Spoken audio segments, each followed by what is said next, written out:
الشيطان الرجيم بسم الله الرحمن الرحيم قل من كان عدوا لجبريل فإنه نزله على قلبك بإذن الله مصدقا لما بين يديه وهدى وبشرى للمؤمنين صدق اللہ العظیم۔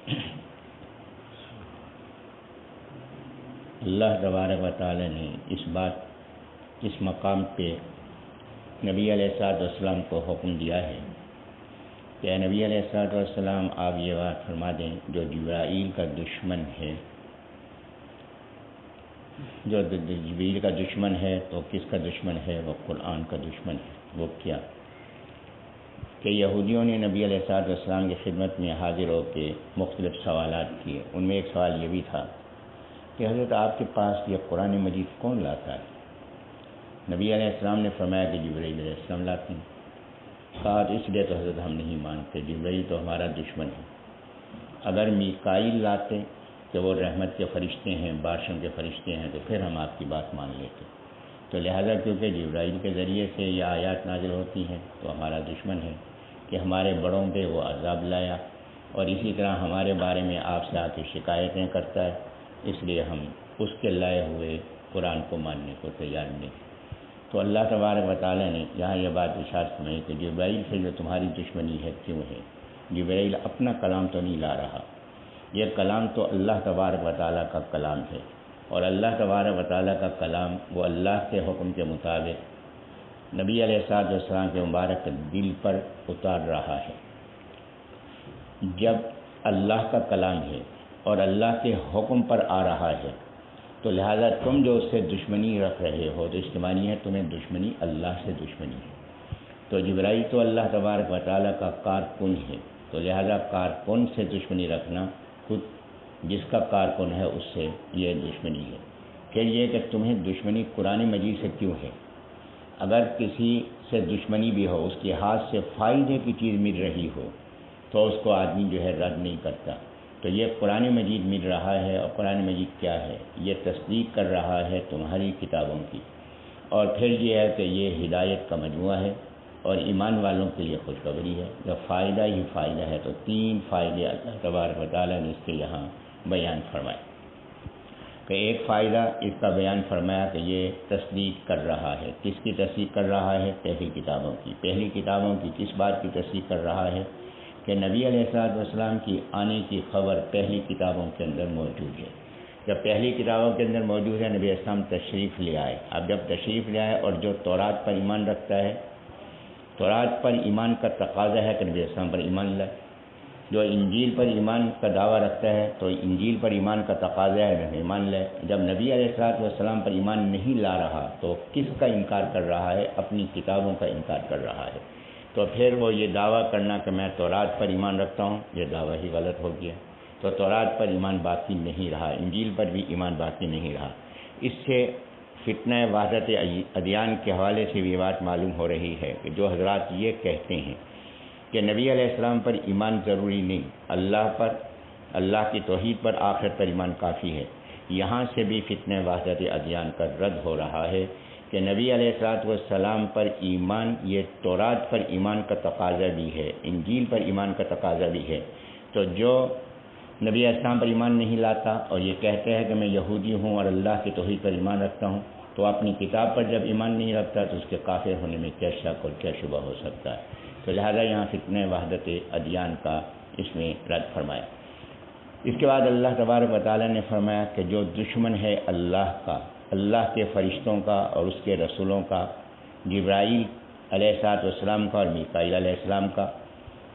اب یہ جو اللہ نے فرمایا کہ یہ جو دشمن ہے ان میں سے کسی کا دشمن بھی ہو، اللہ کا دشمن ہے، فرشتوں کا دشمن ہے، رسولوں کا دشمن ہے، یا اس کو ذہن میں رکھیں کہ اس حوالے سے بھی آج کے فتنے کا رد ہو رہا ہے۔ تو یہ اللہ تبارک و تعالی کافروں کا دشمن ہے، کہ اللہ تبارک و تعالی کافروں کا دشمن ہے۔ جو اللہ کا دشمن ہے وہ کافر ہے، یہاں سے بات معلوم ہو رہی ہے۔ جو اللہ کا دشمن ہے وہ کافر ہے، جو فرشتوں کا دشمن ہے وہ کافر ہے، جو رسولوں کا دشمن ہے وہ کافر ہے، جو جبرائیل کا دشمن ہے وہ کافر ہے، جو میکائیل کا دشمن ہے وہ کافر ہے۔ اب یہاں جبرائیل اور میکائیل فرشتوں میں شامل ہیں۔ جب جبرائیل اور میکائیل فرشتوں میں شامل ہیں تو علیحدہ ذکر کیوں کیا؟ علیحدہ ذکر اس لیے کیا کہ ان کا معاملہ چل رہا تھا، ان کی بات چل رہی تھی، تو اس لیے اللہ نے امتیاز کے طور پر ان کا نام لیا ہے۔ تو یہ فرشتے ویسے بھی فرشتوں میں امتیاز رکھتے ہیں۔ یہاں ایک بات جو قابل غور ہے وہ یہ ہے کہ اللہ تبارک و تعالی نے یہ نہیں فرمایا کہ فإن اللہ عدوہم، کہ اللہ تبارک عدو لہم، کہ اللہ ان کا دشمن ہے، نہیں فرمایا کہ اللہ کافروں کا دشمن ہے۔ تو معلوم ہوا کہ فرشتوں کا انکار بھی کفر، اللہ کا انکار تو کفر ہے ہی ہے، فرشتوں کا انکار بھی کفر اور رسولوں کا انکار بھی کفر۔ اب رسول کیا انسان تھے یا انسان نہیں تھے؟ انسان تھے تو ان کا وجود ماننا ضروری ہے۔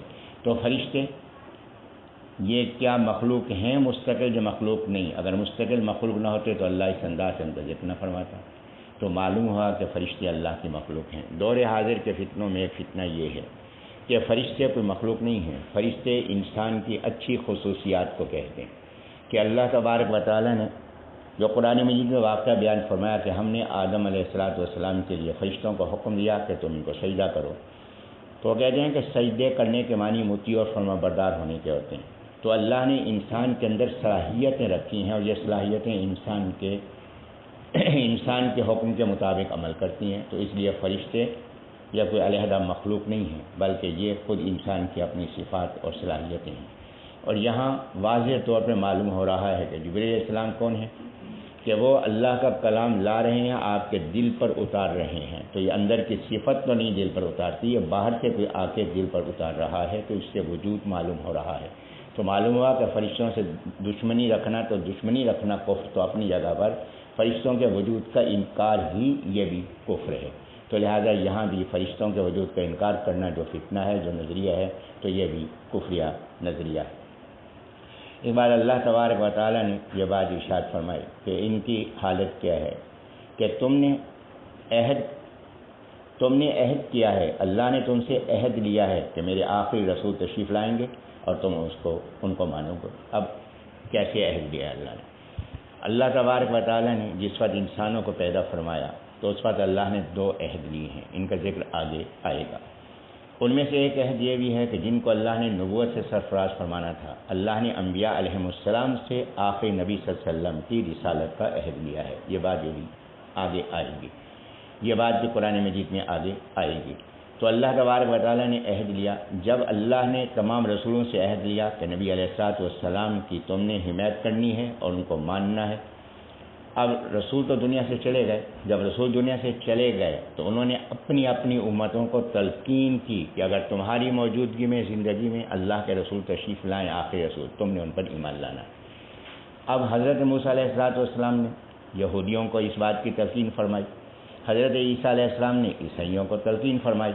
اب وہ تلقین ان کے اندر موجود ہے، چل رہی ہے۔ اب اس کے بعد جب نبی پاک صلی اللہ علیہ وسلم تشریف لائے، ان پر ایمان نہیں لائے، تو انہوں نے کس کا انکار کیا؟ اپنے رسول کا انکار کیا۔ تو اس لیے اللہ تبارک و تعالیٰ نے فرمایا کہ انہوں نے عہد توڑا۔ رسول کا عہد امت کا عہد ہے۔ کیسے؟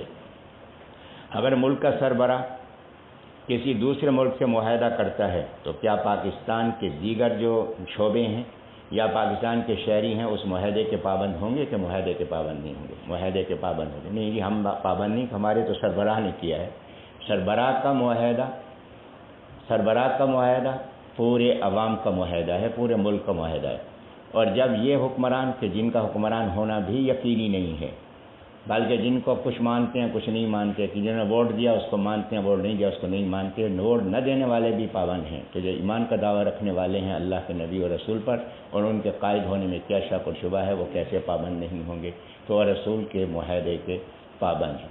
تو اللہ تبارک و تعالیٰ نے اس کے بعد یہ بات ارشاد فرمائی ان کی حالت کیا ہے کہ یہ ان کے کرتوت یہودیوں کے اللہ نے اس صورت میں بیان فرمایا کہ ان کی حالت یہ ہے کہ یہ انبیاء علیہ السلام کی بات نہیں مانتے، تو یہ جادو کو اختیار کرتے ہیں۔ یہاں اللہ نے جادو کا ذکر فرمایا اور جادو کے بارے میں ایک غلط فہمی دور فرمائی۔ ہمارے ہاں بھی یہ کتابیں چھپی ہوئی ملتی ہیں، سلیمان علیہ نبی جینا علیہ السلام کی نسبت سے جادو کی کتابیں۔ اللہ نے یہاں واضح طور پر بیان فرما دیا کہ سلیمان علیہ السلام اللہ کے نبی اور رسول سے کافر نہیں تھے۔ یہ جادوگر جو ہیں یہ تو کافر ہیں، یہ تو ایمان والے ہوتے نہیں ہیں۔ تو تو لہٰذا فرمایا کہ سلیمان علیہ السلام کا جادو سے کوئی تعلق نہیں۔ ہاں، حضرت سلیمان علیہ نبی جینا علیہ السلام کو تو اللہ نے معجزات عطا فرمائے تھے۔ تو یہ جادو کا سلسلہ کیا ہے؟ فرمایا کہ اللہ نے 2 فرشتے اتارے بابل کے اندر، ہاروت اور ماروت۔ انہوں نے جادو سکھلایا لوگوں کو۔ کیوں؟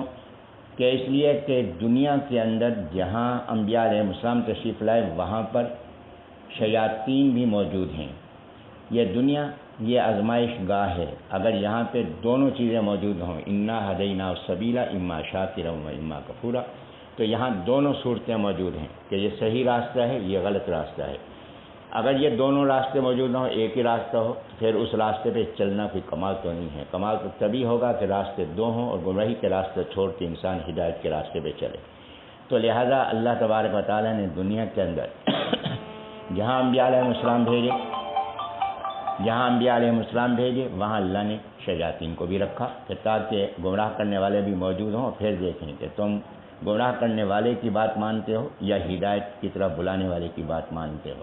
تو لہذا اللہ تبارک و تعالیٰ نے یہ سکھانے کے لیے 2 فرشتے نازل فرمائے، ہاروت و ماروت۔ اب ان کے بارے میں ہمارے ہاں ایک کہانی بنی ہوئی ہے کہ نعوذ باللہ من ذالک، یہ ہاروت اور ماروت یہ 2 فرشتے آئے، یہ جادو سکھاتے تھے اور جادو سکھاتے تھے لوگوں کو۔ پھر جادو سکھانے کے ساتھ ایک عورت تھی، اس کے عشق میں مبتلا ہوئے اور پھر نشے میں مبتلا کیے گئے۔ نشے میں مبتلا کرنے کے بعد گناہ کے مرتکب ہوئے، اور جب گناہ کے مرتکب ہوئے تو ان کو سزا کے طور پر ایک کنویں میں الٹا لٹکا دیا گیا، قیامت تک یہ الٹے لٹکے رہیں گے۔ اب یہ اسرائیلی افسانے ہیں، روایات ہیں جن کو کیا گیا، یہاں اس کی نفی ہو رہی ہے اس واقعہ کا بھی، اور یہ واقعہ بھی بہت ہمارے ہاں تفاسیر میں اس کو پھیلایا گیا ہے۔ تو یہ اسرائیلی روایات ہیں اور یہاں نفی ہو رہی ہے۔ اللہ نے فرمایا کہ یہ 2 فرشتے جو تھے یہ اللہ نے بھیجے تھے، اللہ نے ان کو اتارا تھا۔ یہ اتارا تھا اور اس لیے اتارا تھا کہ پہچان کرائیں کہ جو نبی اللہ کے نبی پیغام دے رہے ہیں وہ حق ہے، اور جو ہم تمہیں سکھلا رہے ہیں بتلا رہے ہیں یہ جادو ہے اور یہ حرام ہے۔ تو حرام اور حلال میں فرق کرو، حلال کو اختیار کرو، حرام کو اختیار مت کرو۔ فرمایا کہ وہ بتاتے تھے جو بھی ان سے سیکھنے کے لیے آتا تھا کہ ہم نے جادو سیکھنا ہے، اس کو یہ بتاتے تھے کہ یہ حرام ہے، لیکن اس کے باوجود وہ اس کو اختیار کرتے تھے۔ کس مقصد کے لیے اس کو لیتے تھے؟ اور میاں بیوی کے درمیان اختلاف پیدا کرتے تھے۔ اس سے ایک مسئلہ یہاں معلوم ہے کہ اللہ نے دیگر قباحتیں بیان نہیں فرمائی، میاں بیوی کے درمیان اختلاف کا بطور خاص ذکر فرمایا۔ تو میاں بیوی کا اختلاف یہ شدید نتائج کا حامل ہے۔ تو لہذا کوشش اس بات کی ہونی چاہیے کہ میاں بیوی میں اختلاف پیدا نہ ہو۔ جب میاں بیوی میں اختلاف پیدا ہوگا اس کے نتائج کیا برآمد ہوں گے؟ نتائج یہ برآمد ہوں گے کہ ذہنی ہم آہنگی نہیں ہوگی۔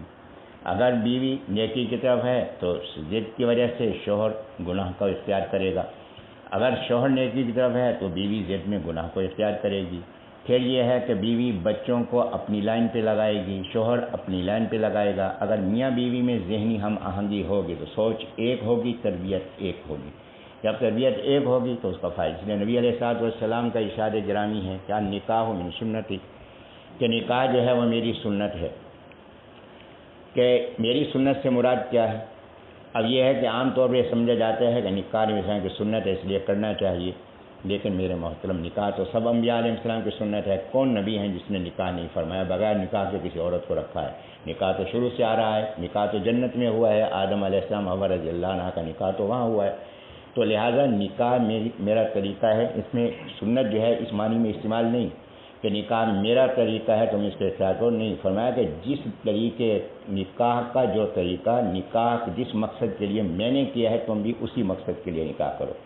نبی علیہ السلام نے نکاح کس مقصد کے لیے کیا؟ اس مقصد کے لیے کیا کہ دین کی دعوت ہو، ذہنی ہم آہنگی ہو اور معاشرے کے اندر انتشار کی کیفیت نہ ہو، احساس نہیں کیا۔ تو لہٰذا یہاں یہ دعوت دی ہے کہ نکاح من سنتی، کہ دیکھو کہ نکاح تو کرو، نکاح جس مقصد کے لیے کیا جا رہا ہے انسانی ضروریات کے تحت وہ تو پوری ہوگی، لیکن یہ ہے کہ تم نکاح اس نیت سے کرو جس نیت سے میں نے نکاح کیا ہے کہ دین کے لیے ذہنی ہم آہنگی ہو، اور پھر آگے دین کا کام جو ہے وہ ہونا چاہیے کہ میاں بیوی ایک دوسرے کی معاونت کرنے والے ہوں، ایک دوسرے کی مخالفت کرنے والے نہ ہوں۔ اگر میاں بیوی میں اختلاف پیدا ہوگا تو 2 خاندانوں میں اختلاف بنے گا، لڑکی والوں کا خاندان، لڑکے والوں کا خاندان ایک دوسرے کے دشمن ہوں گے، معاملات عدالتوں میں جائیں گے، ایک دوسرے کے خلاف ہوں گے۔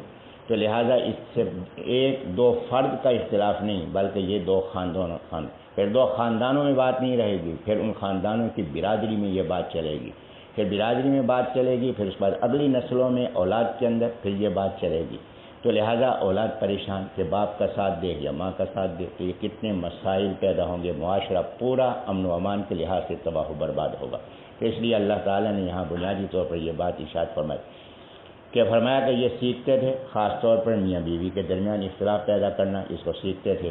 پھر فرمایا کہ اگر یہ لوگ ایمان لائیں اور تقوی اختیار کریں تو پھر یہ کامیاب ہیں، اگر ایمان نہیں لاتے، تقوی اختیار نہیں کرتے تو کامیاب نہیں۔ یہاں جادو کے حوالے سے 1-2 باتیں جو ہے وہ میں گزارش کر دوں۔ پہلی بات یہ ہے کہ جادو جو ہے وہ عجیب و غریب کام ہے۔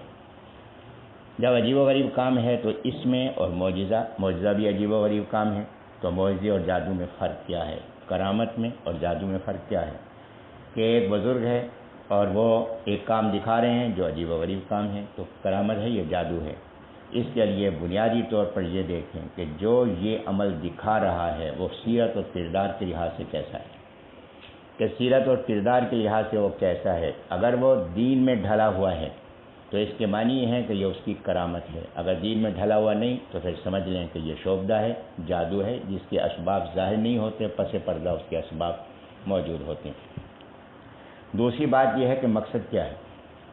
اگر یہ مقصد جو ہے یہ دین ہے تو اس کے معنی ہے کہ یہ کرامت ہے، اگر مقصد دین نہیں ہے، مقصد لوگوں کو گمراہ کرنا ہے یا لوگوں کو تکلیف پہنچانا ہے، تو سمجھ لیں کہ یہ جادو ہے۔ پھر تیسری بات یہ کہ آپ دیکھیں نیت کی بات دیکھیں۔ حضرت موسیٰ علیہ نبی جینا علیہ السلام کے مقابلے میں جب جادوگر آئے ہیں تو انہوں نے فرعون سے کہا کہ اگر ہم کامیاب ہو گئے تو ہمیں کیا ملے گا؟ تو معلوم ہوا کہ جادوگر کا مطمع نظر دنیا ہے، اور بزرگ جو اللہ کے بزرگ ہیں، جو کرامت جن کا ظاہر ہوتی ہے، ان کا مقصود دنیا نہیں، ان کا مقصود آخرت ہے۔ تو یہ علامتیں ہیں جس سے معلوم ہوگا۔ پھر یہ ہے کہ یہ جو جادو ہے، جادو جو ہے یہ کفر بھی ہے اور شرک بھی ہے، کیونکہ اس سے غیر اللہ سے کام لیا جاتا ہے، اس کے الفاظ، اس کا وظیفہ اور اس کے جو ذرائع ہیں وہ غیر اسلامی عقیدے پر مبنی ہے۔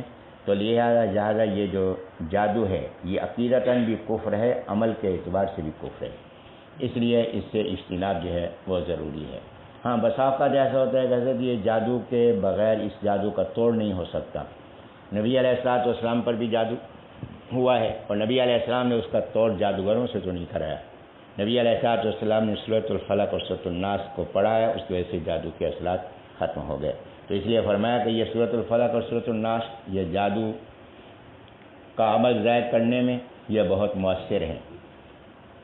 نبی علیہ السلام نے تو ایک دفعہ پڑھا اور حضرت کی زبان کے اندر تو برکات تھیں، لہذا حضرات علماء نے، محققین نے جو اس کا طریقہ بیان کیا ہے کہ جہاں جادو کے اثرات ہوں تو وہاں پہ ایسا ہے کہ ان 2 صورتوں کو، سورۃ فلق سورۃ الناس کو 45 بار پڑھیں، 45 بار پڑھیں اور پڑھنے کے بعد پانی پہ دم کریں۔ جس چیز پہ جادو کے اثرات ہوں یا جادو کے اثرات کے امکان ہوں تو ان میں سے پانی ان کو پلا دیں، اور یہ پانی گھر کے چاروں کونوں میں بھی تھوڑا تھوڑا چھڑک دیں، اور اس کے بعد یہ پانی جو ہے یہ ختم نہ ہونے پائے، یہ پانی جو ہے اس کو کچھ حصہ بچ جائے، اس کو بچانے کے بعد اگلے دن پھر 45 بار پڑھیں۔ تو اسی طرح پھر پانی ایسے استعمال کریں، پھر پانی بچ جائے، سارا ختم نہ کریں۔ تو یہ عمل اس طرح کرتے رہیں، 41 دن تک آپ کریں گے، جادو کی جڑ ہی ختم ہو جائے گی۔ پھر اسی طرح فرمایا جس گھر کے اندر سورۃ البقرہ پڑھی جائے وہاں اللہ تبارک و تعالیٰ شیاطین کے اثرات سے حفاظت فرماتے ہیں۔ تو بہرحال یہ طریقے ہیں جو موجود ہیں، تو اس لیے جادو کا راستہ اختیار کرنے سے اجتناب کرنا چاہیے۔ اور جو ہمارے حضرات تعویذ دے رہے ہیں، دم کر رہے ہیں، اس کے بارے میں بھی اس وقت 2 نظریے ہیں۔ ایک نظریہ ہے کہ حضرت تعویذ جیسا بھی ہو اس کو قبول کرنا چاہیے، اختیار کرنا چاہیے، اور دم جیسا بھی ہو اس کو لینا چاہیے۔ اور دوسرا طریقہ یہ ہے کہ نہیں حضرت یہ تعویذ اور دم یہ شرک ہے، یہ نہیں لینا چاہیے۔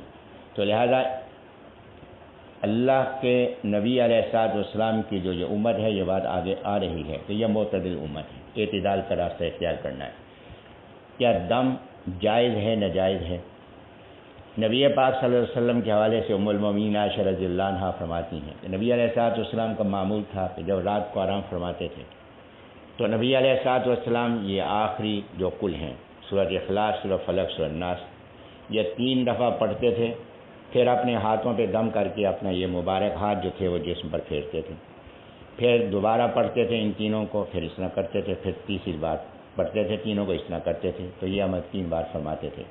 جب نبی علیہ الصلوۃ والسلام علیل تھے، حضرت کی وفات کا وقت قریب تھا، تو نبی علیہ السلام نقاہت کی وجہ سے پڑھ نہیں پاتے تھے، تو میں پڑھتی تھی اور پڑھنے کے بعد نبی علیہ السلام کے مبارک ہاتھوں پہ دم کرتی تھی۔ اپنے ہاتھ حضرت کے جسم میں پھیرنے کی وجہ حضرت کے ہاتھوں پہ دم کر کے حضرت کے ہاتھ ان کے جسم پہ اپنے ہاتھ سے حرکت دیتی تھی۔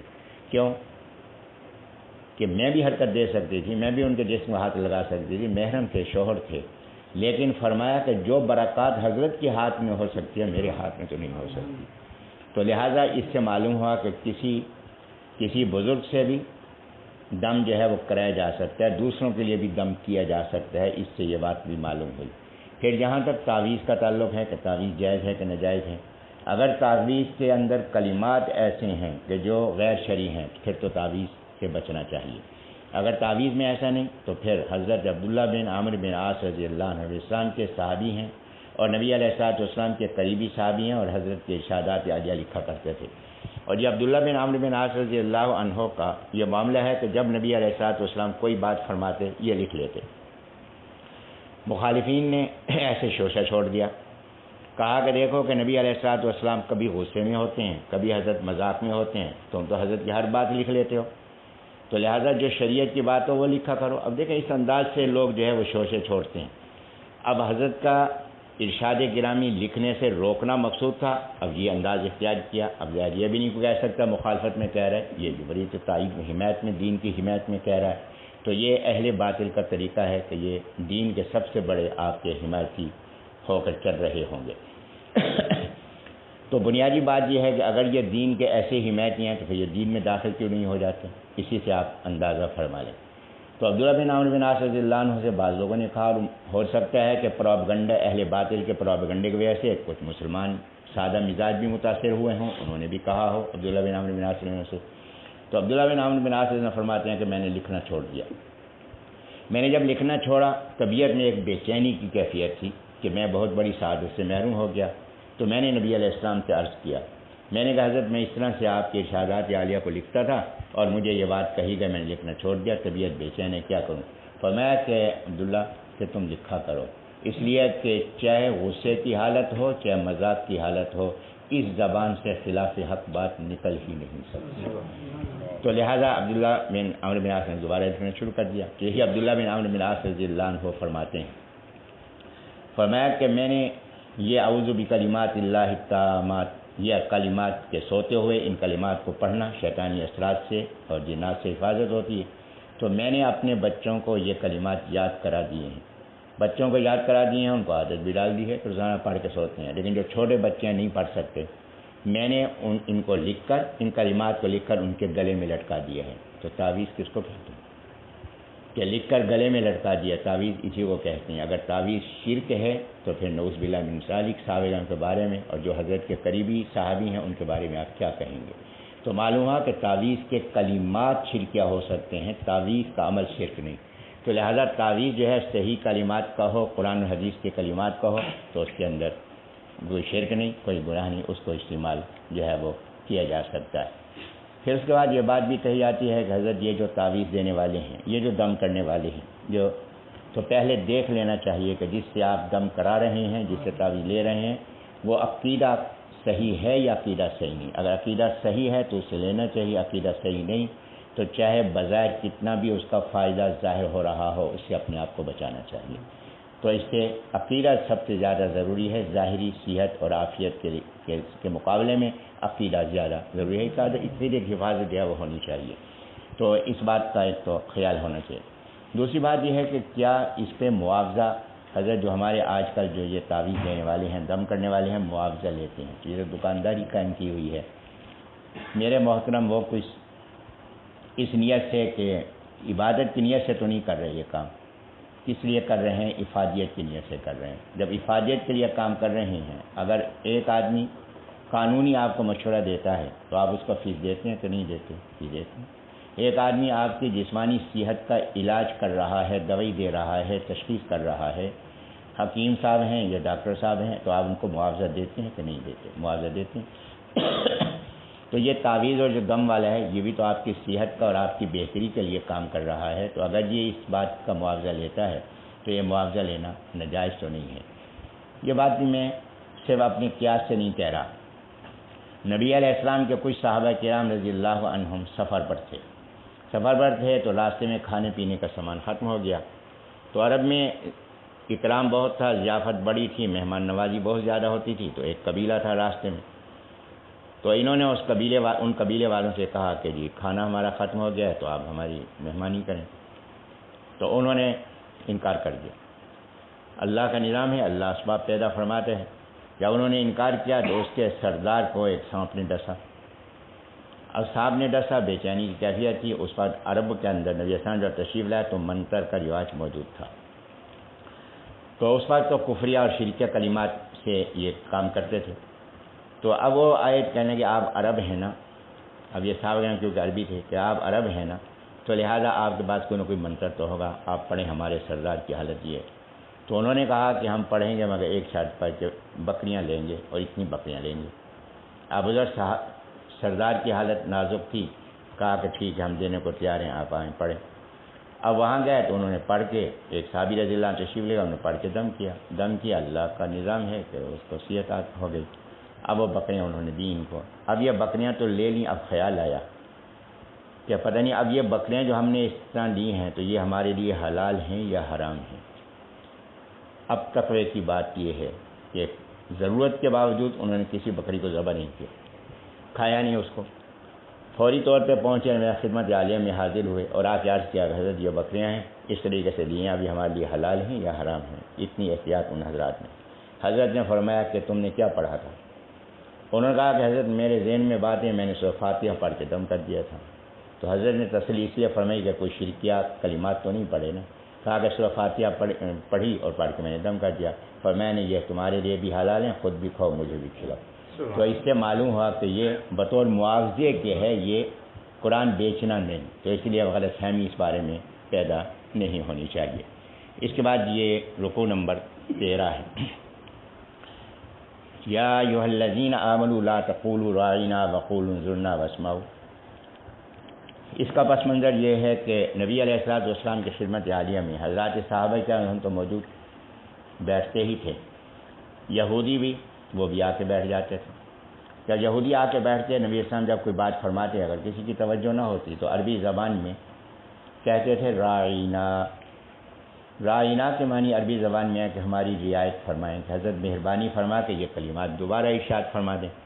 تو یہ راعنا جو ہے اس کے لیے لفظ استعمال ہوتا تھا۔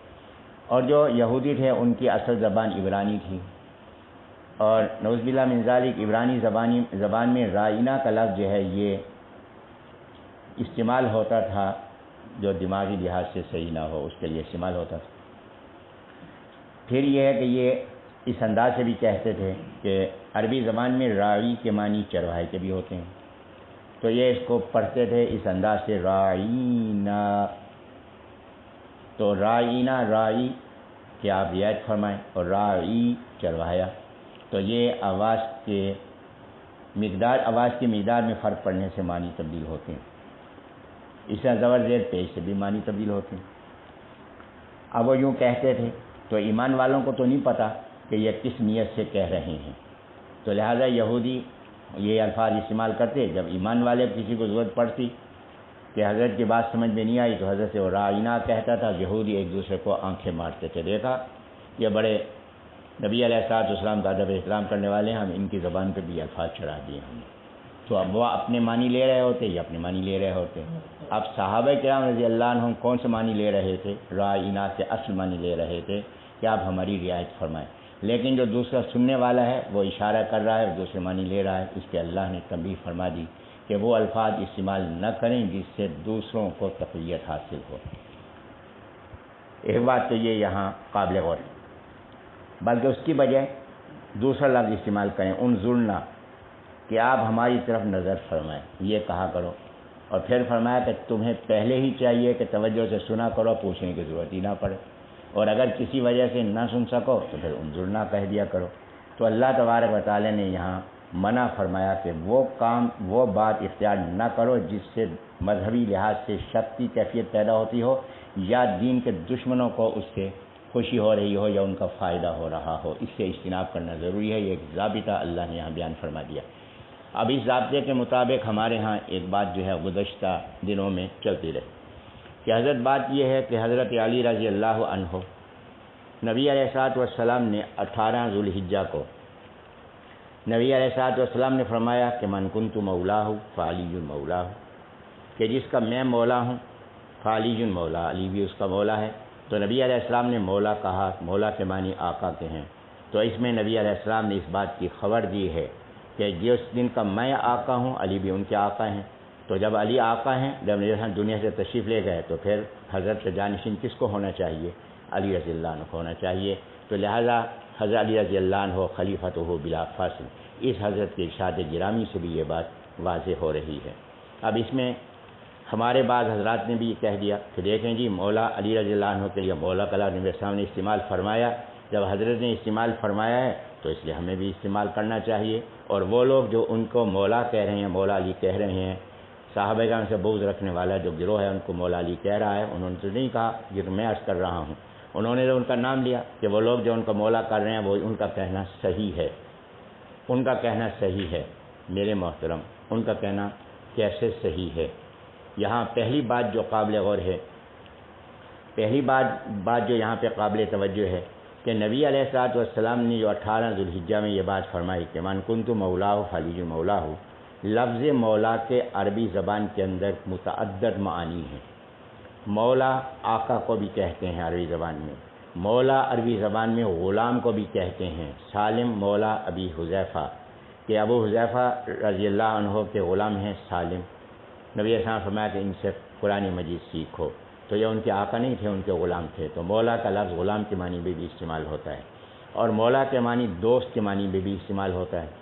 اب یہاں کون سے معنی؟ اور بھی بہت سے معنی ہیں، تو میں اس وقت یہ 3 معنی سامنے رکھ رہا ہوں جو زیادہ مشہور معنی کہ آقا کے معنی، غلام کے معنی اور دوست کے معنی۔ ہم دیکھتے ہیں ان تینوں میں سے کون سے معنی یہاں مراد ہو سکتے ہیں۔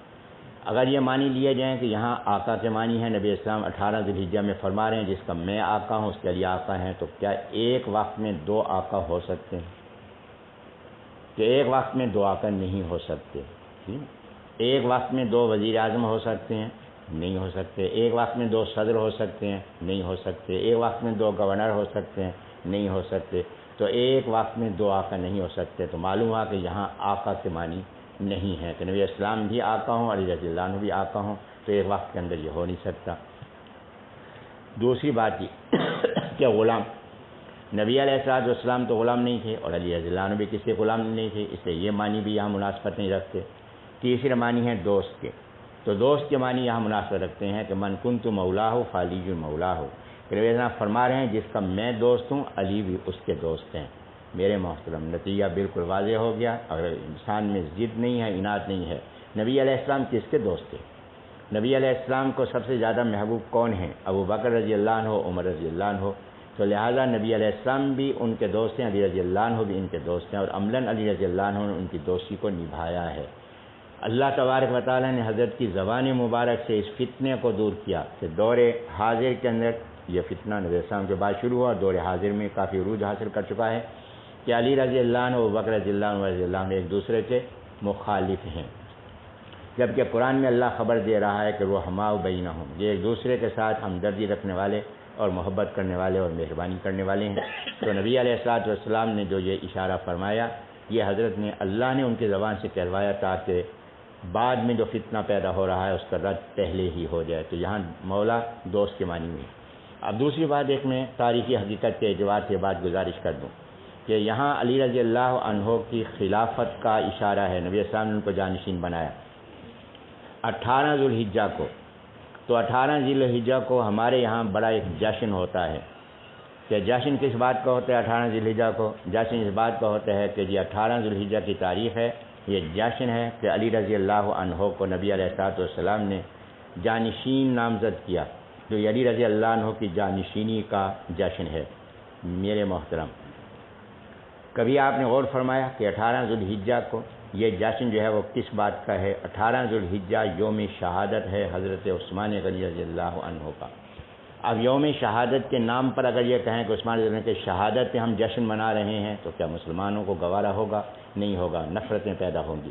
اب مسلمانوں کو دھوکے میں رکھنے کے لیے یہ بات کہتے ہیں کہ 18 ذوالحجہ کا جشن ہم منا رہے ہیں، اس لیے منا رہے ہیں کہ جناب اس تاریخ کو نبی علیہ السلام نے علی رضی اللہ عنہ کے بارے میں یہ الفاظ استعمال کیے اور ان الفاظ سے حضرت کی جانشینی معلوم ہو رہی ہے۔ ایک بات تو میں نے گزارش کر دی کہ عثمان غنی رضی اللہ عنہ کا یہ یوم شہادت ہے۔ اسی طرح انہوں نے مختلف انداز اختیار کیے ہیں، جیسے 22 رجب ہے۔ اب 22 رجب کی جو تاریخ ہے، امام جعفر صادق رحمۃ اللہ علیہ کے کنڈے ہیں، تو امام جعفر صادق رحمۃ اللہ علیہ کا 22 رجب سے کوئی تعلق نہیں، نہ ان کی ولادت ہے نہ ان کی وفات ہے۔ تو 22 رجب کا جشن کیوں منایا جا رہا ہے؟ 22 رجب کا جشن منایا جا رہا ہے حضرت امیر معاویہ رضی اللہ عنہ کی وفات کی خوشی پر۔ تو 22 رجب ان حضرت کی وفات کا دن ہے، تو اس لیے 22 رجب کو انہوں نے خوشی منانے کے لیے دوسرا نام دیا ہے، تاکہ مسلمان بیچارے اپنے سادہ لوہی کی وجہ سے یہ بے خبری کی حالت میں رہیں اور ہماری سے اظہار ہو رہا ہے، بلکہ ہمارے ساتھ شامل ہوں گے اور اس طریقے سے زیادہ صحابہ کا بغض جو ہے اس کا اظہار ہوگا۔ میں صرف ایک بات یہاں عرض کرنا چاہتا ہوں کہ اس کو تھوڑا سا عقل کا استعمال فرمائیں گے، انشاءاللہ بات سمجھ میں آئے گی۔ 18 ذوالحجہ نبی علیہ الصلوۃ والسلام نے یہ بات فرمائی، تو یہ 18 ذوالحجہ کون سے سال کی ہے؟ 10ویں سال کی ہے۔ 10 ہجری کی 18 ذوالحجہ ہے۔ حضرت 10ویں سال حج کے لیے تشریف لے گئے، تو یہ ذوالحجہ 10 ہجری ہے۔ تو نبی علیہ الصلوۃ والسلام نے 18 ذوالحجہ 10 ہجری میں یہ بات ارشاد فرمائی، اور اس کا یہ مفہوم کہ اس سے نبی علیہ السلام نے جانشین مراد لیا ہے، یہ کس کو سمجھ میں آیا؟ جو حضرات صحابہ رضوان وہاں موجود تھے ان کو یہ مفہوم سمجھ میں نہیں آیا۔ سب سے پہلے عمر رضی اللہ عنہ نے علی رضی اللہ عنہ کو مبارک دی کہ علی مبارک ہو، نبی علیہ الصلوۃ والسلام نے تمہارے بارے میں یہ بات بیان کی ہے۔ تو لیکن علی رضی اللہ عنہ نے فرمایا کہ میں حضرت کا جانشین ہوں، اور جب نبی علیہ السلام کی وفات ہو گئی تو علی رضی اللہ عنہ نے نہیں کہا کہ ابوبکر رضی اللہ عنہ نے ہاتھ پہ بیعت کی، یہ بات نہیں کہی کہ عمر آپ کو یاد ہے آپ ابوبکر رضی اللہ عنہ کے ہاتھ پہ بیعت کرا رہے ہیں، آپ کو یاد نہیں ہے کہ آپ نے مجھے مبارکباد دی تھی، تو لہٰذا جانشین تو مجھے ہونا چاہیے۔ لیکن انہوں نے یہ بات نہیں فرمائی، ان کو بھی معلوم نہیں ہو سکتی یہ بات اس کا مفہوم کیا ہے، نہ صحابہ کرام کو معلوم ہوئی، نہ خود علی رضی اللہ عنہ کو معلوم ہوئی، نہ علی رضی اللہ عنہ کی اولاد کو معلوم ہوئی۔ حضرت امام جعفر صادق رحمۃ اللہ علیہ صاحب کی کتابیں آپ دیکھ لیں، کہیں اس بات کا ذکر نہیں کہ اس میں علی رضی اللہ عنہ کی جانشینی کا ذکر ہے۔ یہ کب معلوم ہوئی بات؟ 351 ہجری میں حضرت علی رضی اللہ عنہ کی شہادت کے بھی 311 سال بعد، 40 ہجری میں حضرت کی شہادت ہے، تو 351 ہجری میں ان کی وفات کے 311 سال بعد عرب کے کسی آدمی کو نہیں، بغداد کے ایک شخص کو معز الدولہ کو معلوم ہوئی۔ معز الدولہ مخصوص مذہب سے تعلق رکھتا تھا، صحابہ سے بغض والا مذہب رکھتا تھا، تو یہ وزیر اعظم تھا عباسی خلافت کا۔ اس کو جناب معلوم ہوا 18 ذوالحجہ 351 ہجری میں کہ اوہو نبی علیہ السلام سے علی رضی اللہ عنہ جانشین بنایا تھا، لہٰذا اس تاریخ کو جشن منایا جائے، علی رضی اللہ عنہ کی خلافت کی اور جانشینی کا جشن منایا جائے۔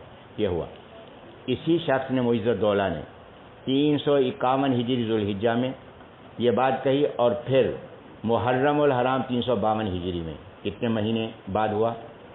ذوالحجہ 351 ہجری کا آخری مہینہ اور محرم الحرام 352 کا پہلا مہینہ، یعنی ایک مہینے بعد اگلے مہینے اس نے کہا کہ حضرت حسین رضی اللہ عنہ کی جو شہادت ہوئی ہے یہ بڑی غمناک شہادت ہے اور اس پہ ماتم ہونا چاہیے۔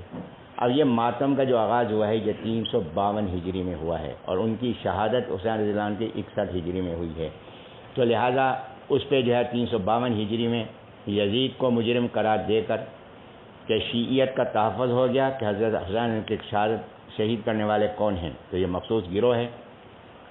خود حضرت حسین رضی اللہ عنہ کے بیٹے حضرت امام زین العابدین رحمۃ اللہ علیہ کا فرمان ہے، حضرت حسین رضی اللہ عنہ کی بیٹیوں فاطمہ اور سکینہ ان دونوں کا بیان اس بارے میں موجود ہے، اور حضرت حسین کی ہمشیرہ زینب رضی اللہ عنہا کی نواسی ہیں، ان کا بیان موجود ہے کہ قاتل کون ہیں، تو قاتل وہی مخصوص گروہ ہے، تو جو محبت کا دعویٰ کرنے والا ہے ان کو قاتل۔ اب انہوں نے اس عرصے کے اندر اب یہ ذہن سازی کی 352 ہجری کے اندر کہ رخ پلٹو کہ سنیوں کو سنیوں سے ٹکراؤ، تو لہٰذا جو ہے وہ قاتل ہونے کی حیثیت سے جو وہ مخصوص گروہ تھا اس کو ایک طرف کر دیا اور ہمارا رخ بدل کے دوسری طرف کر دیا. تو یہ کب ہوا؟ 352 ہجری کے اندر. تو یہ اہل باطل کی سازشیں ہیں، ان کو ذہن میں رکھیں گے. اور یہ جہاں تک تعزیہ کا تعلق ہے، تعزیہ تو اس سے بھی بہت بعد 707 ہجری میں شروع ہوا ہے. امیر تیمور نے اس تعزیہ کو شروع کیا، اور امیر تیمور نے تعزیہ کو شروع اس طرح سے کیا کہ وہ یہاں تھا، ایران کے اندر تھا، اور حضرت حسین رضی اللہ عنہ کا جو آرام گاہ ہے وہ کربلا کے اندر ہے. تو اب اس نے کہا کہ میں حضرت کی آرام گاہ پہ کربلا میں حاضری کے لیے نہیں جا سکتا. یہ لنگڑا تھا، اس زمانے میں ہیلی کاپٹر تو تھے نہیں کہ اس کو ہیلی کاپٹر میں وہاں لے جاتے. تو لہٰذا اب یہ بھی اسی مذہب سے تعلق رکھتا تھا، اور بہت سے اہل ایمان کو اس نے شہید کرایا. تو اس کے جو خوش آمدید تھے، انہوں نے کہا حضرت اس کا ایک حل نکالتے ہیں کہ حسین رضی اللہ عنہ کی جو آرام گاہ ہے اس کی ہم شبیہ بناتے ہیں، اور یہ شبیہ جو ہے آپ کو ہم محرم کو زیارت کرا دیا کریں گے. تو لہٰذا ایک مکان مخصوص کیا گیا، اس کے اندر یہ تعزیہ یعنی شبیہ اس کی شکل بنائی گئی اس کی مزار کی، اور پھر اس کو یہاں رکھا گیا. اور پھر 10 محرم کو وہاں سے اٹھا کر تیمور کی طرف لاتے تھے، کیونکہ لنگڑا تھا، وہاں جا نہیں سکتا تھا. تو اس کی طرف لاتے تھے اور اس کی زیارت کرتا تھا، اور پھر منتیں وغیرہ جو چڑھائی جاتی تھیں، چوما چاٹی ہوتی تھی اس کو، اور اس طرح سے جو باقی کام کرتے تھے وہ سلسلہ پھر یہ چلا ہے. کب سے؟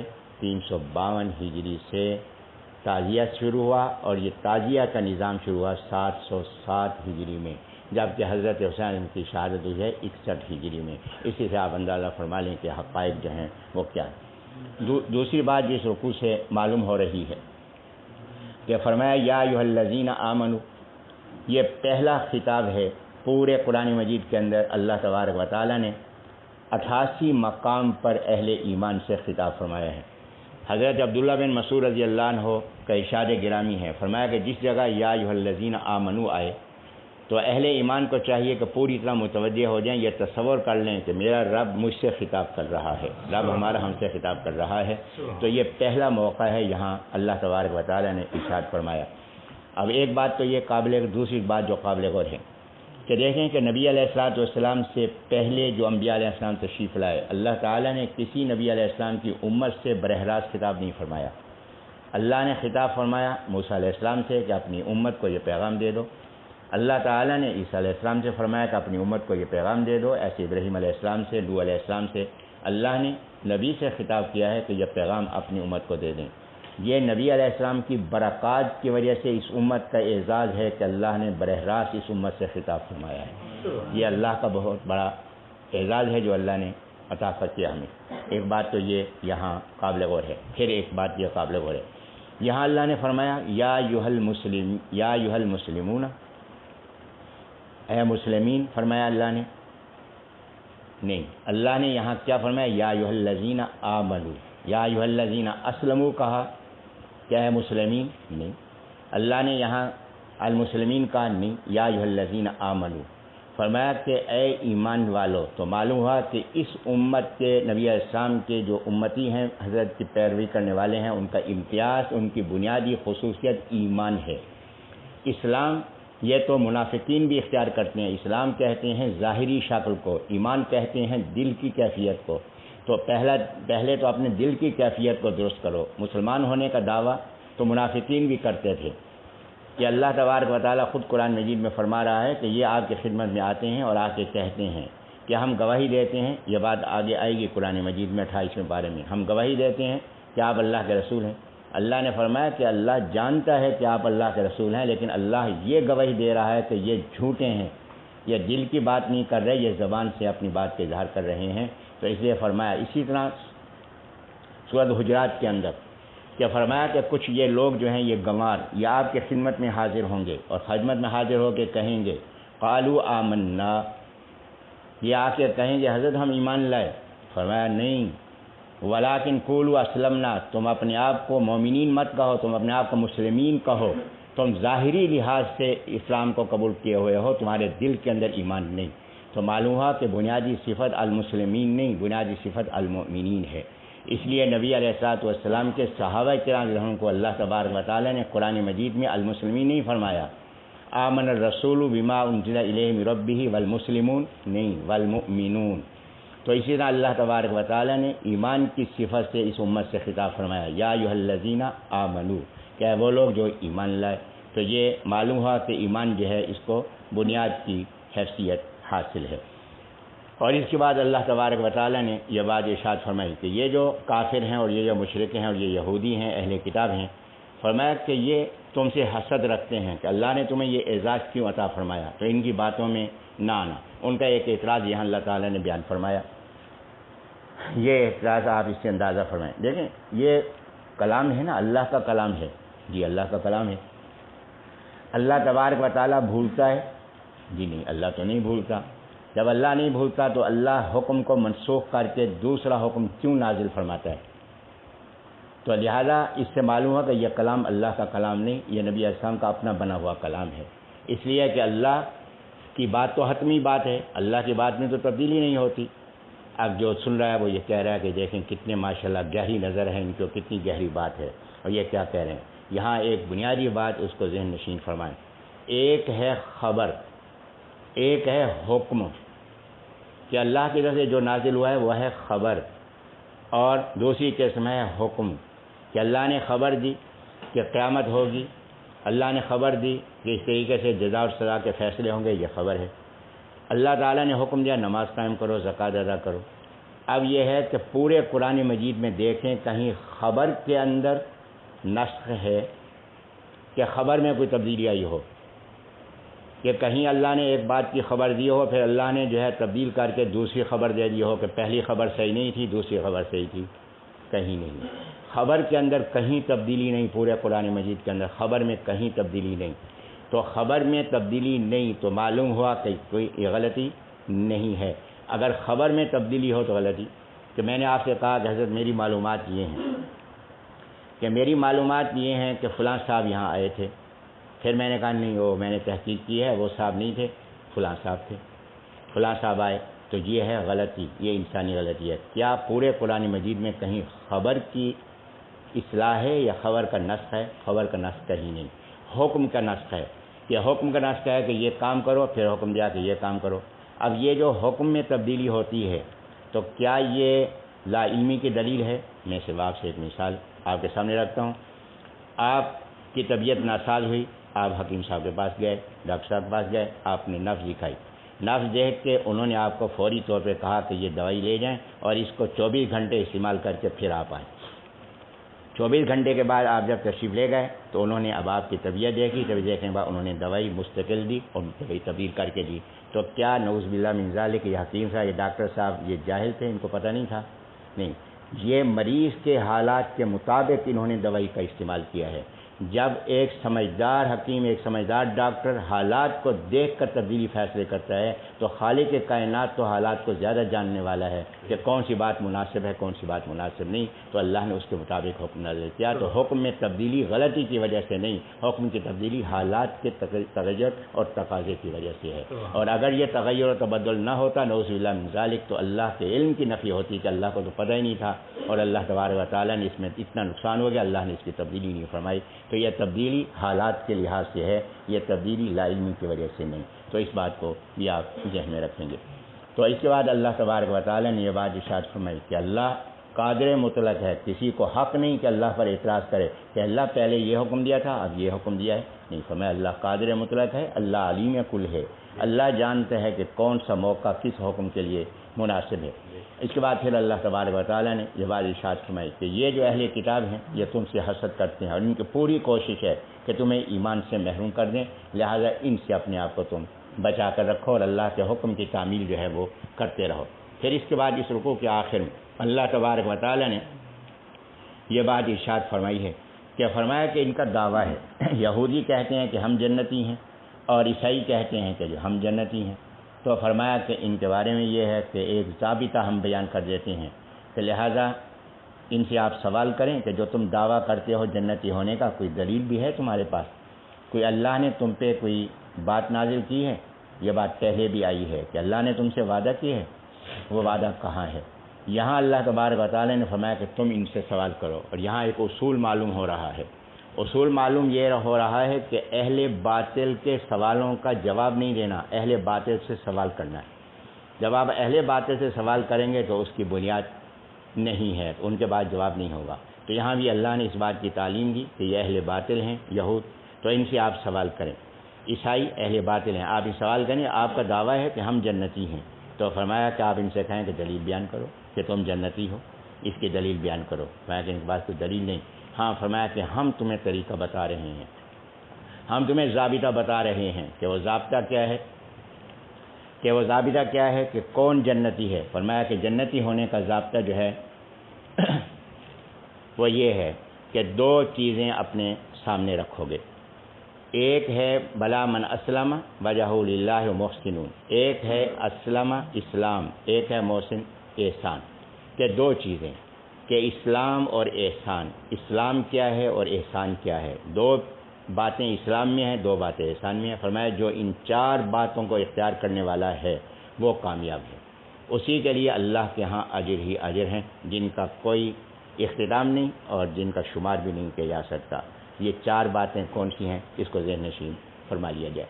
پہلی بات یہ ہے کہ بلا من اسلم، اسلام میں دو باتیں۔ پہلی بات ہے عقیدہ درست کرنا، کہ عقیدہ درست، کہ اپنا عقیدہ درست کرو، اور دوسری بات اس کے اندر یہ ہے کہ اپنے آپ کو اللہ کے سپرد کرو، کہ اللہ کا جو حکم ہے اس کو اپنی عقل اور اپنے نفس کے تابع مت رکھو، اپنی عقل کو اپنے نفس کو اللہ کے حکم کے تابع رکھو، کہ مجھے جب تک حضرت اس مسئلے کی حکمت معلوم نہیں ہوگی تو میں اس کو کیسے جو ہے وہ مانوں گا۔ آج بھی ایک بہت بڑے سرکاری افسر صاحب کا فون آیا، میں نے ان کی شکل تو نہیں دیکھی، بعد میں معلوم ہوا کہ وہ ماشاءاللہ خود مطالعہ کر رہے ہیں احادیث کا، اور خود وہ مطالعہ کر رہے ہیں اس حساب سے۔ تو انہوں نے مجھ سے کہا جی میں ایک سوال آپ سے پوچھنا چاہتا ہوں۔ میں نے کہا جی فرمائیے۔ تو انہوں نے سوال یہ کیا کہ حضرت یہ کہاں ہے کہ بغیر وضو کے قرآن کو ہاتھ نہیں لگا سکتے۔ اب اس کے بعد جو ہے جب میں نے اس کی تفصیل عرض کی، وضاحت کی ان کے سامنے، میں نے کہا سب سے پہلے تو قرآن مجید کے اندر ہے لا یمسہ الا المطہرون۔ تو میں نے کہا کہ اب مجھے نہیں معلوم تھا کہ خود مطالعہ کرتے ہیں، بعد میں معلوم ہوا۔ تو میں نے ایسے کہا، میں نے کہا حضرت آپ کو معلوم ہے کہ مطہر کس کو کہتے ہیں؟ تو کہنے لگے آپ بتا دیں۔ میں نے کہا مطہر اس کو کہتے ہیں کہ جو پوری طرح سے پاکیزہ کر دیا گیا ہو، اس میں ناپاکی کی کوئی کیفیت موجود نہ ہو۔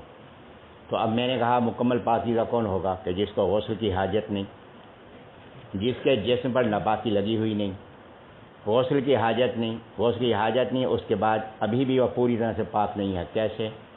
کہ ایک آدمی ہے بیت الخلاء میں گیا، جب بیت الخلاء میں گیا تو بیت الخلاء میں فارغ ہوا، فارغ ہونے کے بعد اس نے استنجا کیا، جسم سے ناپاکی گندگی دور ہو گئی، باہر آیا، باہر آنے کے بعد اس نے خوشبودار صابن سے اپنے ہاتھ دھوئے۔ اب نجاست کے ناپاکی کے اثرات کوئی موجود ہیں؟ موجود نہیں۔ کیا وہ نماز پڑھ سکتا؟ نماز نہیں پڑھ سکتا۔ وضو کرے گا تو نماز پڑھے گا، حکمی لحاظ سے وہ بھی ناپاک ہے، تو پوری طرح وہ پاکیزہ نہیں ہوا۔ تو مطہر عربی زبان میں اس کو کہتے ہیں جو پوری طرح پاکیزہ ہو اور جس کے اندر ناپاکی کی معمولی کیفیت بھی باقی نہ ہو۔ تو معمولی کیفیت بھی باقی نہ ہوگی، کب ہوگی؟ جب باوضو ہوگا، غسل کی حاجت نہیں ہوگی اور باوضو ہوگا، تو یہ مکمل پاکیزہ سمجھا جائے گا۔ یہی بات اللہ نے فرمایا کہ اس کو وہی چھوتے ہیں جو پوری طرح پاکیزہ ہیں۔ اسی سے معلوم ہوا کہ بغیر وضو سے قرآن کو ہاتھ نہیں لگایا جا سکتا۔ تو اس پہ پھر انہوں نے خاموشی اختیار کی، خاموشی کہنے بس یہ جواب میں کہا کہ اللہ کرے ان کی بات سمجھ میں آ گئی ہو، کہ اللہ آپ کو جزائے خیر دے کہ آپ نے جو ہے وہ نشاندہی فرما دی، رکھ دیا۔ اس کے بعد انہی کے دفتر کے ان کے ایک معاون نے بعد میں مجھ سے رابطہ کیا، کہنے لگا جی حضرت بات یہ ہے کہ یہ تو خود مطالعہ فرما رہے ہیں اور مطالعہ فرما کے نئے نئے مسائل بیان کر رہے ہیں، تو ایسے وہاں دفتر میں بات چل رہی تھی تو وہاں کسی نے مشورہ دیا کہ آپ کا نام جو ان سے ذرا معلومات لے لیجیے، ہم وہاں گفتگو کر رہے تھے، تو انہوں نے پھر آپ سے رابطہ کر لیا، تو ان کو آپ کا نمبر دیا گیا، رابطہ کر لیا، تو الحمدللہ پھر وہ خاموش ہو گئے۔ تو اللہ بہرحال ہدایت کا ذریعہ بنا دے۔ تو میں یہ عرض کر رہا تھا کہ سب سے پہلی چیز وہ ہے عقیدے کا درست ہونا۔ عقیدے کے درست ہونے کے بعد پھر اپنے نفس کو، اپنی عقل کو تابع کرنا اللہ کے حکم کے۔ اگر آپ جو ہے عقلی تجزیہ کریں گے کبھی کامیاب نہیں ہو سکتے۔ میں صرف ایک مثال آپ سے عرض کرتا ہوں۔ ہوا خارج ہوئی، تو ہوا خارج ہونے کے بعد کیا کرنا ہے؟ اب یہ ہے کہ عقل کیا کہتی ہے؟ عقل یہ کہتی ہے جس جگہ سے ہوا خارج ہوئی اگر نجاست کے اثرات ہوں گے تو اس جگہ پر ہوں گے تو جا کے استنجا کرنا چاہیے، لیکن ہم شریعت کا حکم کیا جانتے ہیں؟ شریعت کا حکم یہ ہے کہ اگر ہوا خارج ہو تو لہٰذا جا کے وضو کریں، وضو کر کے نماز پڑھیں۔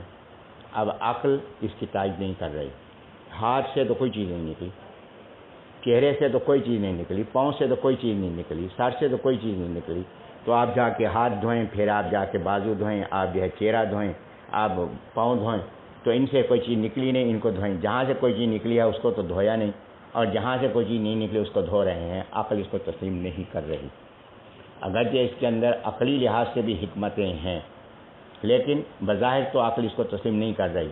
پھر کیوں آپ عمل کر رہے ہیں؟ اس لیے عمل کر رہے ہیں کیونکہ حکم یہ ہے، اس لیے حکم کی تعمیل کرنی ہے۔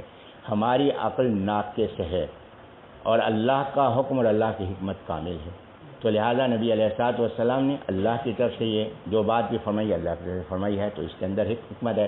میں کہتا ہوں اگر کوئی حکمت نہ بھی ہو، میں ایک بات آگے بڑھ رہا ہوں، کوئی حکمت نہ بھی ہو تو بھی کیا ہے کہ مالک ہے، اس کو حق حاصل ہے جو حکم چاہے وہ دے، تو لہذا اللہ نے یہ بات فرما دی۔ اس سے پہلے اللہ نے فرمائی کہ اللہ تبارک و تعالیٰ جو ہے علی کل شیء قدیر، ہر چیز کو قدرت رکھنے والا ہے، جو حکم فرما دے تمہاری ذمہ داری ہے اس کی تعمیل کرو۔ تو لہذا اسلام میں یہاں دو باتیں، پہلی بات ہے کہ اپنا عقیدہ درست کرو، اور دوسری بات یہ ہے کہ اپنے نفس کو، اپنی عقل کو اللہ کے حکم کے تابع کرو۔ اور اس کے بعد دوسری بات احسان۔ احسان کے معنی کیا ہوتے ہیں؟ احسان کے معنی ہوتے ہیں کہ صحیح کام کو اچھے طریقے سے، بہتر طریقے سے کرنا، یہ احسان ہے۔ اب یہاں سے دو باتیں معلوم ہیں، وہ کام اختیار کرو جو شریعت نے حکم دیا ہے اور اس کو کرو بھی پورے طریقے سے۔ شریعت نے حکم دیا ہے نماز پڑھو، اب نماز پڑھنی ہے اور نماز پڑھنی ہے بے خیالی میں، کہ وضو کر کے آئے، پھر آ کے نماز پڑھنے کے لیے کھڑے ہوئے، ہاتھ باندھے، ناک بھی صاف کرتے رہے، پھر سر بھی صاف کرتے رہے، پھر اس کے بعد جو ہے وہ چہرے سے پانی بھی ہٹاتے رہے، پھر حرکتیں بھی کرتے رہے، پھر ہاتھ ادھر ادھر ہلاتے بھی رہے، توجہ جو ہے دکان کا حساب بھی کرتے رہے کہ ابھی گاہک میں آنا ہے، اس سے اتنے لینے ہیں، اتنے دینے ہیں، اور سارے کام کرتے رہے۔ تو یہ نماز تو آپ پڑھ رہے ہیں لیکن یہ آسن انداز سے نہیں پڑھ رہے۔ تو یہاں احسان کیا ہے کہ شریعت کے حکم پہ عمل کرو، اپنی مرضی کا حکم اختیار مت کرو، جو حکم ہے اس کے مطابق عمل کرو، اور پھر اس میں توجہ پوری اور اس کو کامل انداز سے کرنے کی کوشش کرو۔ خود نبی علیہ السلام نے یہ بات فرمائی کہ یہ حدیث پاک کے اندر نبی علیہ السلام نے حدیث جبرائیل کے نام سے ہے کہ جبرائیل السلام انسانی شکل میں آئے تو انہوں نے سوالات کیے، ان میں ایک سوال یہ بھی تھا کہ حضرت اسلام کس کو کہتے ہیں؟ حضرت نے وضاحت فرمائی۔ ایمان کس کو کہتے ہیں؟ حضرت نے وضاحت فرمائی۔ تو انہوں نے کہا حضرت احسان کس کو کہتے ہیں؟ تو نبی علیہ السلام نے جو بات بیان فرمائی اس کا خلاصہ یہ ہے کہ جب کام کرو یہ تصور کرو کہ میں اللہ کو دیکھ رہا ہوں۔ شاگرد کو معلوم ہو کہ استاد سامنے بیٹھا ہوا ہے تو حرکات نہیں کرے گا، بے حیا ہوگا تو اور بات ہے، ادب احترام والا جو ہے وہ حرکت نہیں کرے گا۔ اور اس کے بعد یہ ہے کہ اگر یہ ہو کہ استاد کو میں نہیں دیکھ رہا، استاد مجھے دیکھ رہا ہے، کہیں جالی میں بیٹھا دیکھ رہا ہے یا دوسرے بیٹھا دیکھ رہا ہے، تو بھی میں نہیں دیکھ رہا اس کو، لیکن میں اس کے باوجود بھی حرکت نہیں کروں گا۔ تو لہٰذا جب یہ فرمایا تصور کر لو گے کہ ہم اللہ کو دیکھ رہے ہیں، اللہ کو تم نہیں دیکھ رہے، اللہ تو تمہیں دیکھ رہا ہے، جب یہ تصور کر کے کام کرو گے اس کو احسان کہتے ہیں۔ تو پوری توجہ ہوگی، کامل توجہ ہوگی۔ جب یہ ہوگا تو یہاں اللہ تعالیٰ نے فرمایا کہ جن میں یہ دو صفات ہوں گی، تو یہ دو صفات چار باتوں پہ مشتمل، پھر چار باتوں کو ذہن میں رکھیں، آگے بھی ان کا اشارہ جو ہے آئے گا۔ پہلی بات عقیدہ درست، اگر عقیدہ درست نہیں، عمل کتنا بہتر کیوں نہ ہو وہ قابل قبول نہیں ہوگا۔ اس کے ذکر آئے گا آخری پارے کے اندر کہ نیکیوں کا ڈھیر لگا ہوا ہوگا، نیکیوں کا ڈھیر لگا ہوا ہوگا، اور جہنم سے ایک گرم ہوا چلے گی اور ان تمام نیکیوں کو اڑا کر لے جائے گی۔ معلوم ہوگا کہ ان کے اندر ایمان کا وزن نہیں تھا، وزن پیدا ہوگا نیکی کے اندر ایمان سے۔ سب سے پہلی بات ہے عقیدہ درست ہونا چاہیے۔ اور دوسری بات جو لازم ہے وہ یہ ہے کہ عقیدہ درست ہو، اور پھر عقیدہ درست ہونے کے ساتھ پھر یہ بات بھی ہو کہ اپنے نفس کو، اپنی عقل کو اللہ کے حکم کے تابع کریں۔ تو اللہ کے حکم کو اپنے نفس و عقل کے تابع نہیں کرنا، دو باتیں۔ تیسری بات یہ کہ جو عمل کر رہے ہوں وہ عمل شریعت سے ثابت ہو، آپ کا بنا ہوا نہ ہو۔ اور چوتھی بات یہ ہے کہ نیت خالص ہو، اللہ کو راضی کرنا ہو کہ میں اپنے رب کو راضی کرنے کے لیے کام کر رہا ہوں۔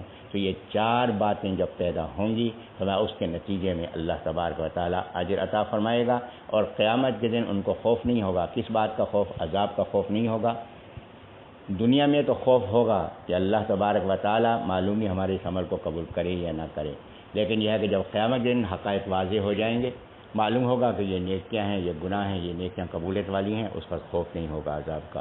اور پھر یہ ہے کہ اس بات کا غم بھی نہیں ہوگا کہ دنیا میں مجھے اتنی نعمتیں ملی ہوئی تھیں اور وہاں کی ایک نعمت دنیا کی ساری نعمتیں مل جائیں، ایک نعمت کے برابر بھی نہیں ہو سکتی۔ فرمایا کہ ان کو غم بھی نہیں ہوگا، ان کو خوف بھی نہیں ہوگا۔ اللہ مجھے بھی آپ کو بھی ان خوش نصیبوں میں سے بنا دے۔ وآخر دعوانا الحمدللہ رب العالمین۔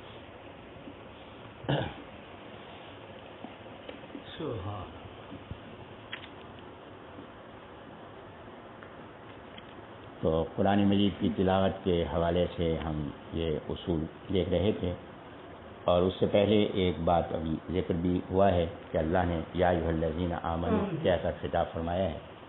تو ایمان کس کو کہتے ہیں، اس بات کو بھی ذہن نشین فرما لیا جائے کہ ایمان ہے جس کے اندر 6 باتیں ذہن میں رہیں۔ پہلی بات یہ ہے کہ وہ خبر یا حکم، اس خبر اور حکم کو ماننا ہے جو نبی علیہ السلام سے ثابت ہو، میرا اور آپ کا بنا ہوا نہ۔ پہلی بات یہ ہے کہ کس کو ماننا ہے، اس خبر اور حکم کو ماننا ہے جو نبی علیہ السلام سے ثابت ہو۔ دوسری بات یہ ہے کہ کیوں ماننا ہے، نبی علیہ السلام کی صداقت کی وجہ سے ماننا ہے، حواس و عقل کی وجہ سے نہیں کہ جی میری سمجھ میں آ رہی ہے یہ بات اس لیے مانتا نہیں، بلکہ نبی علیہ السلام کی صداقت کی وجہ سے ماننا ہے، اپنے حواس و عقل کی وجہ سے نہیں۔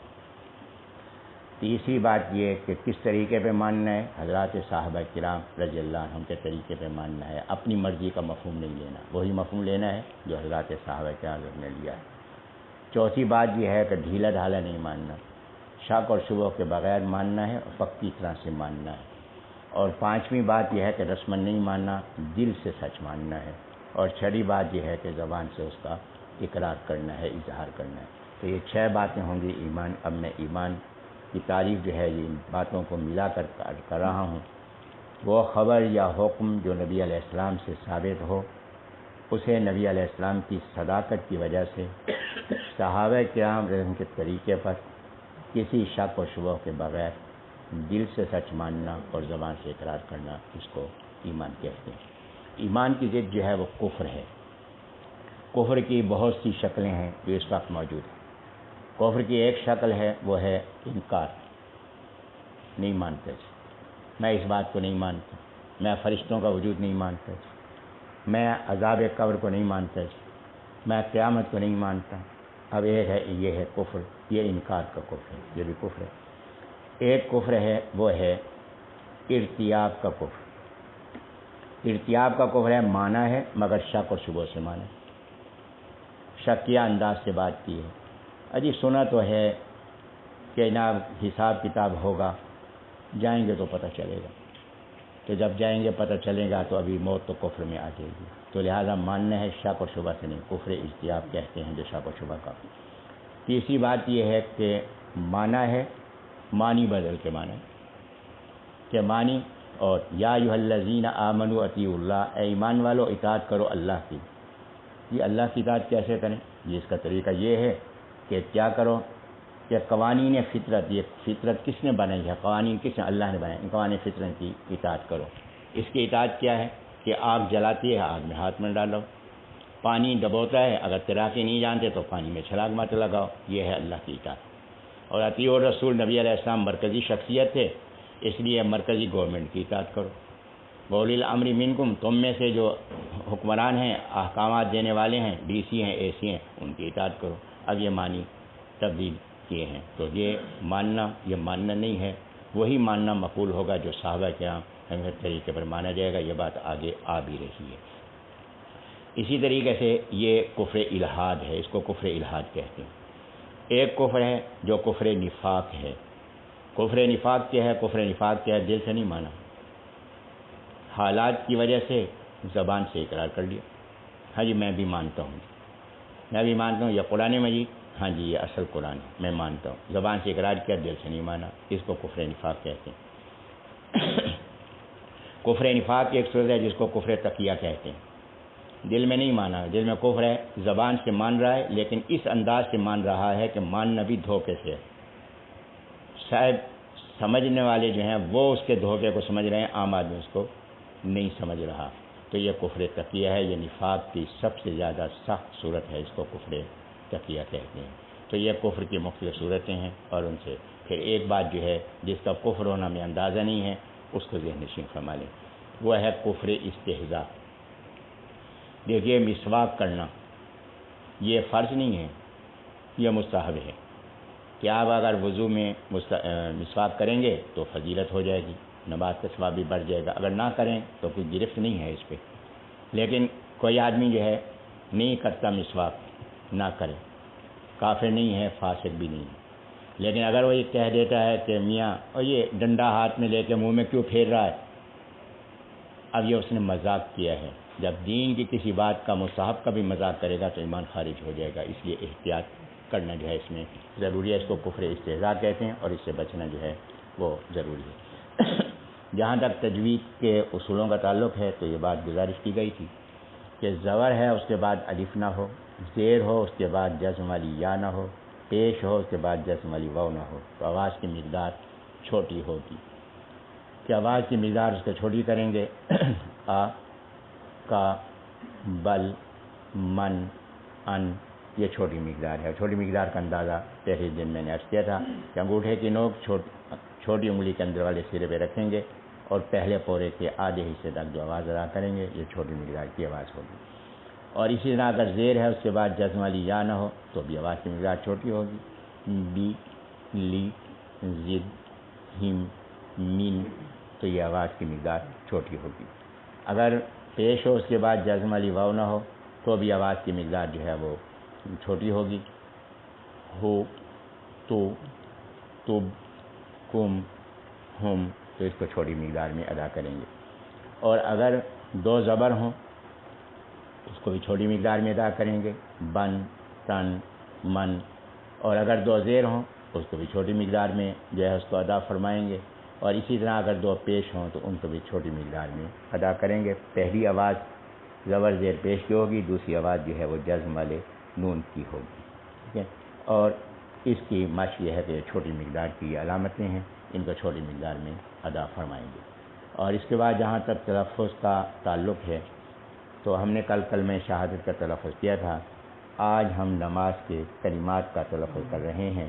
تو آپ حضرات میرے ساتھ جو طلباء ہیں، آپ سے تو نہیں، مطلب آپ سے مراد جو ہے میں اپنی طلباء سے کر رہا ہوں، میرے طلباء اور طالبات جو ہیں میرے ساتھ جو ہے وہ ان کلمات کو دہرائیں گے۔ تو اس میں جن کلمات کی ہم اس وقت جو ہے مشق کر رہے ہیں، ایک تو ہے تکبیر، کہ نماز کا آغاز کی تکبیر سے اللہ اکبر سے کرتے ہیں، پھر ایک حالت سے دوسری حالت میں جاتے ہیں تو بھی اللہ اکبر کہتے ہیں، تو اس کا تلفظ صحیح ہونا چاہیے۔ اور دوسری چیز جس کی ہم مشق کر رہے ہیں وہ ہے تسمیع، کہ جب ہم رکوع سے سر اٹھاتے ہیں تو سمیع اللہ لمن حمدہ کے الفاظ کہتے ہیں، یہ ہے تسمیع۔ اور جب سیدھے کھڑے ہو جاتے ہیں قومے میں تو ہم جو الفاظ کہتے ہیں اس کو تحمید کہتے ہیں۔ اور جب ہم سلام پھیرتے ہیں تو یہ سلام کے کلمات کہتے ہیں۔ تو اس بات یہ ہم چار چیزوں کی اس وقت مشق کر رہے ہیں، باقی انشاءاللہ ایسا مشق ہوتی رہے گی۔ سب سے پہلے تکبیر کی ہم مشق کر رہے ہیں، اللہ اکبر۔ ہاں، اور اس میں عام طور پہ یہ ہوتا ہے کہ اس کو اللہ ہو نہیں پڑھیں گے تو یہ مجہول ہوگا، اللہ پڑھیں گے، دونوں ہونٹوں کو پوری طرح گول کریں گے۔ اور دوسرا جو ہے بسا اوقات حسن پیدا کرنے کے لیے بعض لوگ کہہ دیتے ہیں اکبر، اکبر، حسن تو پیدا ہو گیا لیکن اصول ٹوٹ گیا، تو اس کو اک نہیں پڑھیں گے، اس کو اک پڑھیں گے، اللہ اکبر، سمیع اللہ لمن حمیدہ،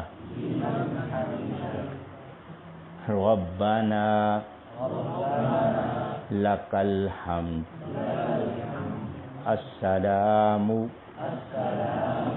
علیکم ورحمۃ اللہ۔ اب اس کو علیکم نہیں پڑھیں گے، علیہ پڑھیں گے یہ مجہول ہو جائے گا، لئی پڑھیں گے، اس کو لے نہیں پڑھیں گے، لئی پڑھیں گے، اس کو کم نہیں پڑھیں گے، دونوں ہونٹ گول کر کے کم پڑھیں گے، ٹھیک۔ پھر دوہرا رہے ہیں سارے کلمات، اللہ اکبر، سمیع اللہ لمن حمیدہ. اب اس کو عام طور پہ پڑھتے ہیں نا سمیع اللہ لمن حمیدہ. اب یہ ہولی کو آپس میں نہیں ملانا کہ سمیع اللہ یہ علیحدہ ہے لمن حمیدہ علیحدہ ہے، اس کا بھی خیال فرمائیں گے. اس لیے میں اس کو علیحدہ ادا کر رہا ہوں. سمیع اللہ لمن حمیدہ ربنا لک الحمد السلام علیکم ورحمۃ اللہ اللہ اکبر سمیع اللہ لمن حمیدہ ربنا لک الحمد السلام علیکم ورحمۃ اللہ. اب دو باتیں مسئلے کے حساب سے بھی گزارش کر دوں. ایک یہ ہے کہ جب آپ رکوع سے سر اٹھائیں گے تو امام تو کہے گا سمیع اللہ لمن حمیدہ، آپ نے نہیں کہنا. تو آپ سر اٹھاتے ہوئے ربنا لک الحمد نہیں کہیں گے. ربنا لک الحمد قومے کے الفاظ ہیں. جب پورے سیدھے کھڑے ہو جائیں گے آپ کچھ کہے بغیر اپنا سر اٹھائیں گے. جب سیدھے کھڑے ہو جائیں گے پھر ربنا لک الحمد پڑھیں گے. اگر آپ نے سر اٹھاتے ہوئے ربنا لک الحمد پڑھا تو دو غلطیاں ہوں گی. ایک غلطی یہ ہوگی کہ یہ اٹھنے کے کلمات نہیں، یہ اٹھ جانے کے کلمات ہیں، بے موقع الفاظ ادا ہو گئے. دوسری غلطی یہ ہو گئی کہ امام سے جو آگے بڑھے گا فرمایا قیامت کے دن اسے ڈرنا چاہیے کہیں گدھے کی شکل میں کھڑا نہ ہو. اب یہ ہے کہ امام بھی ربنا لک الحمد پڑھتا ہے، وہ کب پڑھے گا؟ اس وقت تو سمیع اللہ لمن حمیدہ پڑھ رہا ہے، یہ پڑھ کے وہ پڑھے گا تو ہمارا ربنا لک الحمد اس کے ربنا لک الحمد سے پہلے ہو جائے گا. تو یہ دو غلطیاں ہوں گی، اس سے اجتناب کرنا ہے. سیدھے پورے کھڑے ہو جائیں گے تو ربنا لک الحمد پڑھیں گے. دوسری بات یہ ہے کہ السلام علیکم ورحمۃ اللہ میں ہمارے ہاں طریقہ یہ ہے کہ السلام علیکم ورحمۃ اللہ، السلام علیکم ورحمۃ اللہ. اب اس میں ایک احتیاط فرمائیں گے کہ یہاں جو شروع کریں گے وہ سیدھا سر ہونا چاہیے قبلے کی طرف. تو السلام علیکم ورحمۃ اللہ یہ پڑھ کے پھر سر سیدھا کریں، سر سیدھا کر کے پھر السلام علیکم ورحمۃ اللہ کہیں، وہیں سے کو شروع نہیں کرنا. تو لہٰذا یہ ہے پہلا السلام علیکم ورحمۃ اللہ مکمل کر کے دائیں طرف، پھر چہرہ سیدھا قبلے کی طرف ہو جائے، پھر دوبارہ کو شروع کر کے پھر بائیں طرف یہ چہرہ پھیرنا ہے. اللہ مجھے بھی آپ کو بھی صحیح عمل کی توفیق عطا فرما دے. الحمد للہ رب العالمین الرحمن الرحیم مالک یوم الدین. اللہم صلی وسلم وبارک علی سیدنا و مولانا محمد وبارک وسلم.